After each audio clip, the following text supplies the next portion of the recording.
welcome back to the perfect game. Today I'm going to be going over a mirror match or a pseudo mirror that I played with Jeskai in a preliminary PTQ on MTGO. That was a few weeks ago. I don't have my exact list because I've since switched decks and was kind of lost to time. I don't have my opponent's exact list for obvious reasons. But I remember that I was playing some number of Ash Cloud Phoenixes in the main, and I was playing Stormbreath Dragons instead of Sarkhads. I don't know what my opponent was playing. If it was any different from the stock list, it looked pretty straightforward. But both games in this match are very informative. I think you'll like them. So first game, win the die roll. Choose to play first.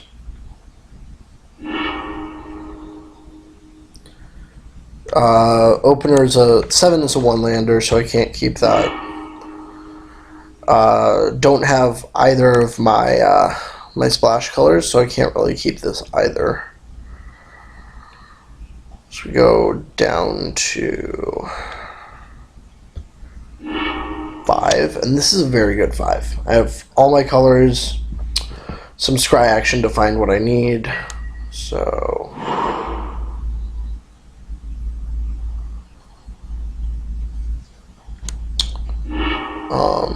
it's a Jeskai Charm. I put it on top.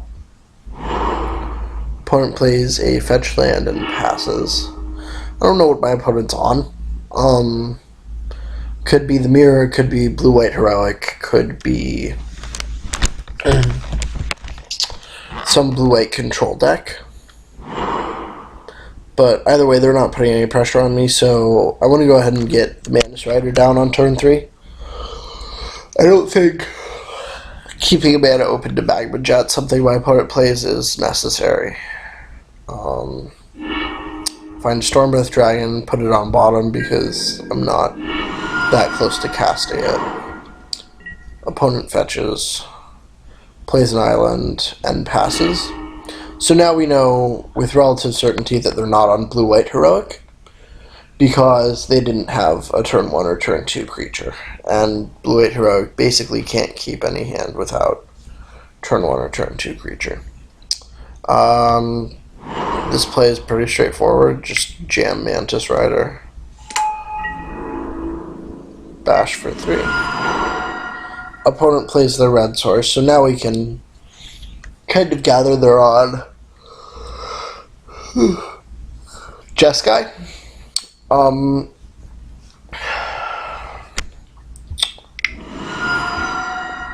They have to take a pain to Lightning Strike our Mantis Rider. And then here's where the game is really threatening to become our game to lose, because we played a threat on our turn, got some damage in, and then our opponent has to answer it on their turn, which means that we can untap and play yet another threat.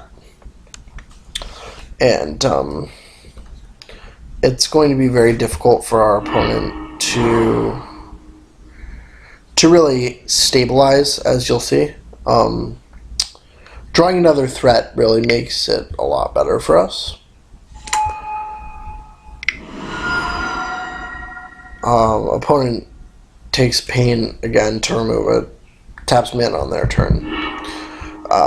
Can't respond with the Magma Jet if they're targeting it with a strike. If they targeted it with their own Magma Jet, then might be able to Magma Jet our opponent, trigger Prowess, and save our Seeker, but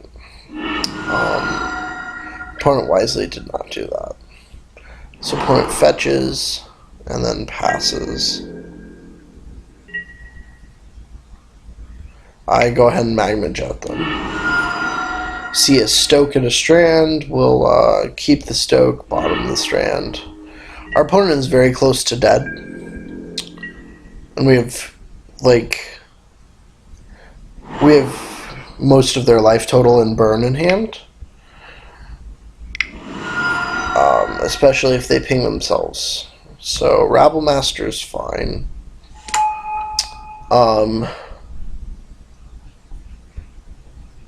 Kind of the biggest decision was to let the Rabble Master live and start making tokens. And go for our opponent's face. We're down on cards. Our opponent has access to slightly more mana. So we just want to go for the throat, kill our opponent, instead of spending time and energy dealing with the Rabble Master and possibly falling behind. Opponent decides not to attack with the token and just stokes us instead, which might have been a small mistake on their part. I just respond by stoking them because it's a convenient way to F6 right there. And then we draw the rest of the lethal burn. So if our opponent can't gain life or counter anything, they're dead.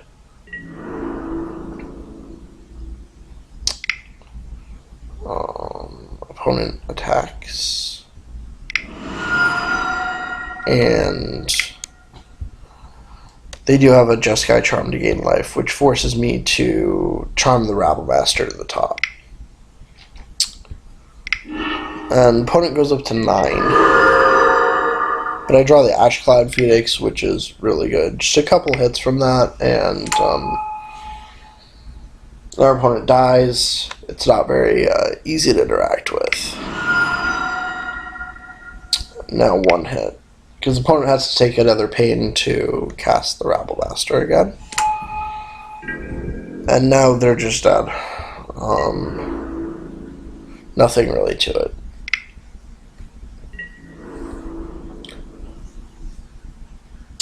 So we get their Automol to 5, which is pretty impressive.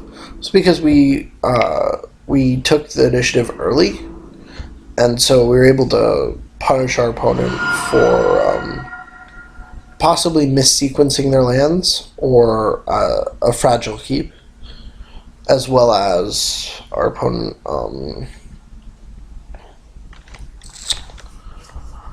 just not having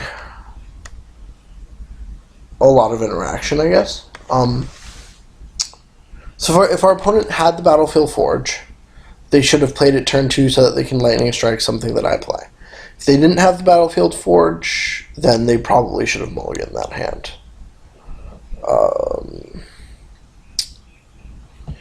So they made a small mistake, and the resulting loss of tempo kind of cascaded. In that I was able to win by Xaxes. Alright. So that was game 1. And I'm going to just go ahead and pull up game 2 right now for you.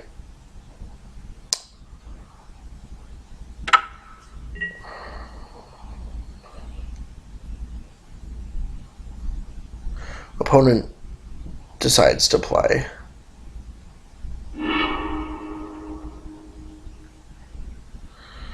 This hand is quite keepable. It has interaction. It's a lot of interaction. Magma Jet can set up her future scries. Deflecting Palm can redirect a burn spell or an attack, and Negate can counter something. So it's a very good hand. We need a threat, and we draw one. Alright, so I play the Island. I'm not going to need white mana on turn 2, and if I draw a basic mountain, like an untapped red source, then I want to be able to play that. I don't, so Shivan Reef is fine. This is the big turning point of the game. Going to guess that my opponent doesn't have any lands here because they Magma Jet me in my end step. Now this is potentially problematic because of exactly the threat I have in hand, a Goblin Rabblemaster or a Seeker of the Way. If I had that, if I draw it. The reason this is problematic is because if they're spending a Magma Jet to deal 2 damage to me, take me from 20 to 18, which is rather irrelevant, compared to like taking me from 4 to 2 when they have a couple of Goblin tokens or whatever. Using the Magma Jet now means that they won't be able to direct it at my creatures, which gain a lot of value if they stick around. So my opponent either doesn't have lands and has to Magma Jet me, or they just made another mistake.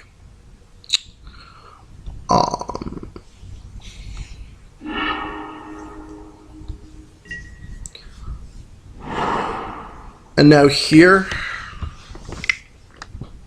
they make another mistake. I think they're debating whether or not to cast something, and they decide to, which is not good for them.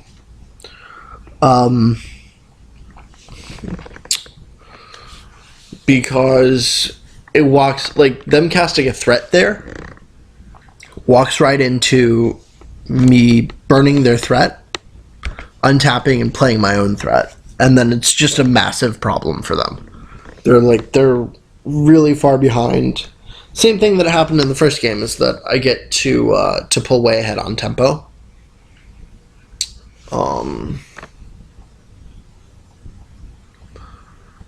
Without much effort. So I get to kill their Goblin Rabblemaster for value with my Magma Jet. Keep both of those because they're really good.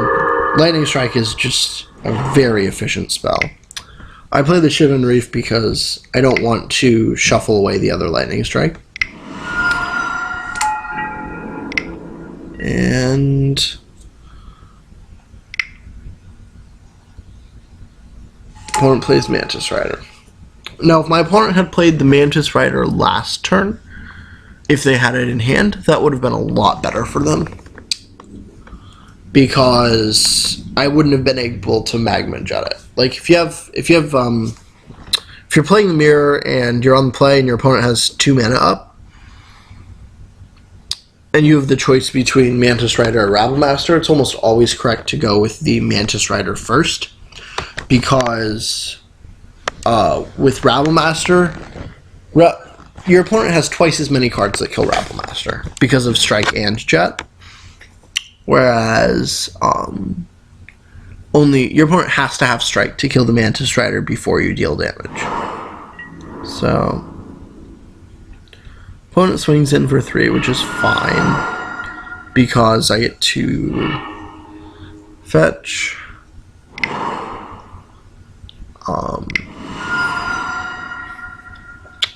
The reason I tap this way is that I'm not going to want a Deflecting Palm.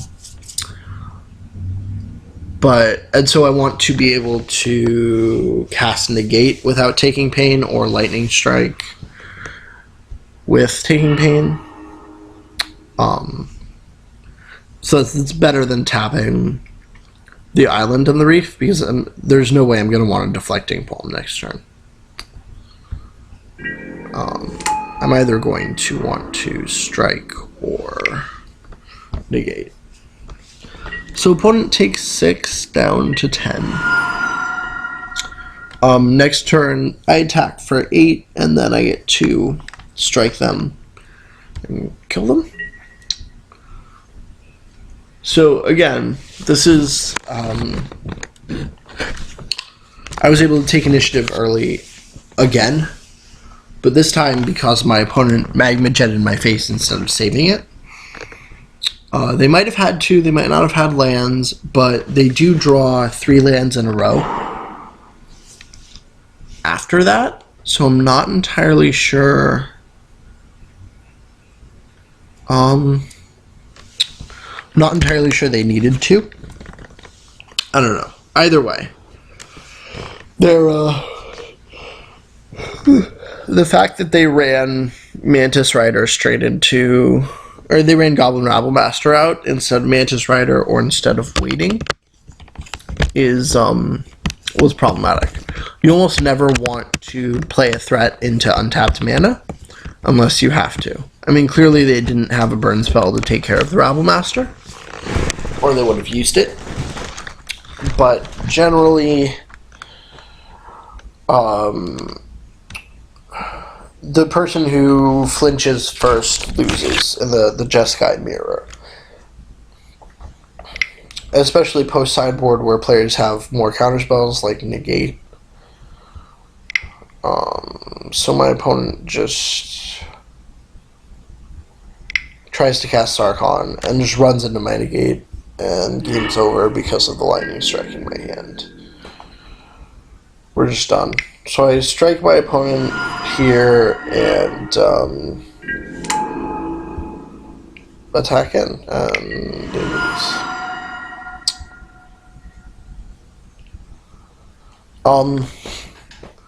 Thanks for watching. That was relatively quick, I know. You didn't get a whole lot of content, but the content that you got was, I hope, very instructional as to the importance of initiative in this format, really, but especially with Jeskai. Jeskai is a deck that really focuses on initiative, and if you're on the play with Jeskai, the game's a lot different than on the draw. If you can sneak in a threat while your opponent's tapped out and force them to start reacting on their turn, that's huge. It's basically anything that puts your opponent on the back foot and lets you start chipping away at their life total is very good.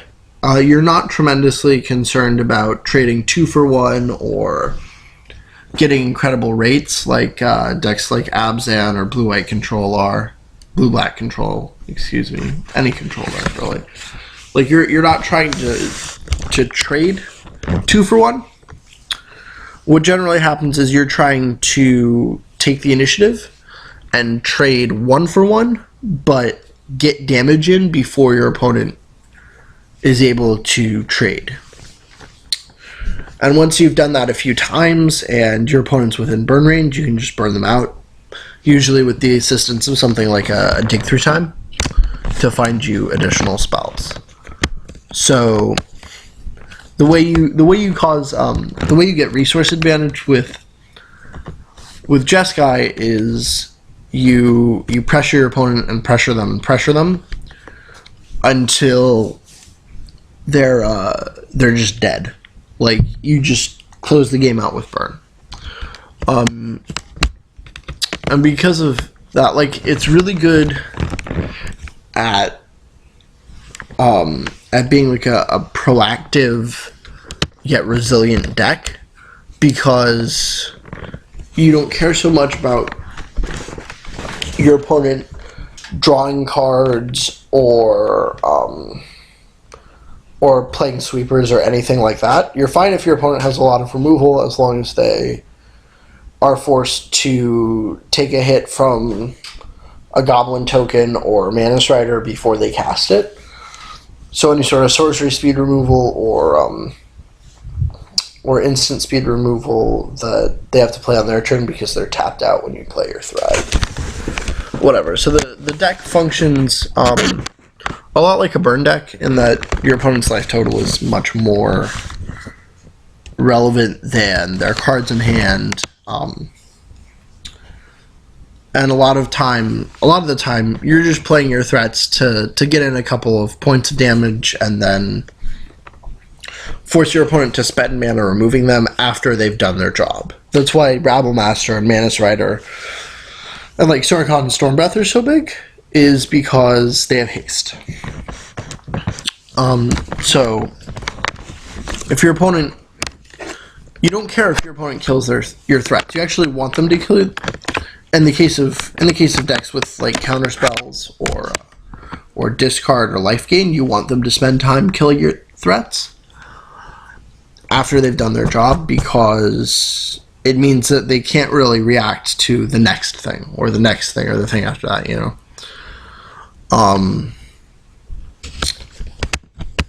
So your opponent is caught in a bind where, like, if they remove your threat, then your next hasty creature or what have you will put some work in before they can untap and remove that. If they don't remove their threat, then if they don't remove your threat, then they're opening themselves up to some combat tricks or whatever, or burn on their creature and then attacking for additional damage in the case of like a Seeker or Rabblemaster, which they get bigger when they're attacking.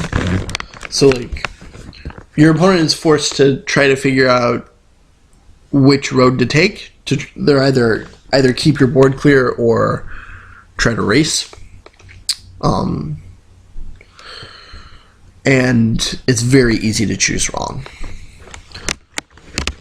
So I hope that that taught you a little more about how the Jeskai deck works and how important initiative is, not only in the mirror but also in this format. Being the first one in, getting a creature out, deploying a threat is just huge. It's absolutely massive. All right, thanks for watching. And you should check out my article that is coming up later this week or next week.